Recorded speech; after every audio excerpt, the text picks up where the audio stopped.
Mga boss, mamaya na nga po ang final weigh-in ng ating pambato na si Vincent Astrolabio kontra kay Junto Nakatani. Na base nga po rito sa litrato na ating nakita mga boss, ay tinuturo ng ating pambato na si Vincent Astrolabio ang WBC belt na hawak ni Junto Nakatani. Na ang ibig sabihin dito ni Vincent Astrolabio mga boss ay babaklasan niya bukas ng titulo itong si Junto Nakatani.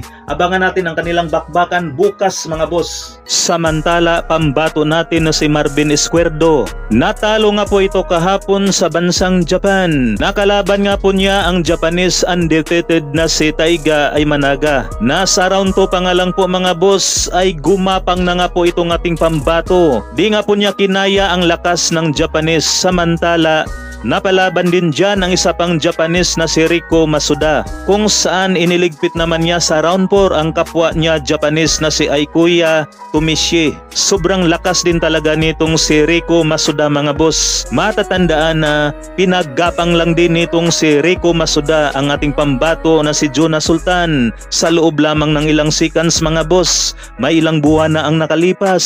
Sa ibang balita naman mga boss, Papsikultura. Talagang inaabangan si Silver Boys sa mismong baba ng hotel na tinutuluyan nitong si Silver Boys sa bansang Japan, kung saan ay nagkahamunan nga po rito ang dalawa mga boss. Pero hanggang sa hamunan nga lang po ang nangyari sa dalawa, dahil sa bandang huli ay nagkaayos din itong si Silver Boys at Papsikultura. Saka bawal din ang suntukang kalye o sa mga daanan sa ibang bansa mga boss. Huhuliin kayo ng pulis at ikukulong. Kaya mas okay na rin na nagkaayos itong si Papsikultura at Silver Boys. Nang sa ganon ay hindi na po humantong pa sa kulungan ang dalawa. Hindi ba nakikita yung mga ano? Hindi ba nakikita yung mga comment doon?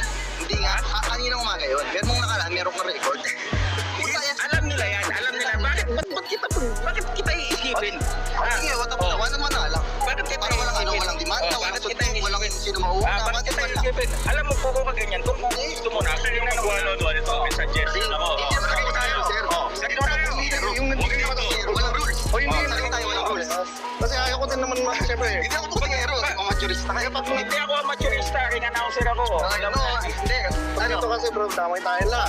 Pare-parehas Ayan nga, tayo. hindi na nga eh. Ano tayo mga hapon, di ba? Sa hapon tayo. Ako lang, I will never back down. I will never back down.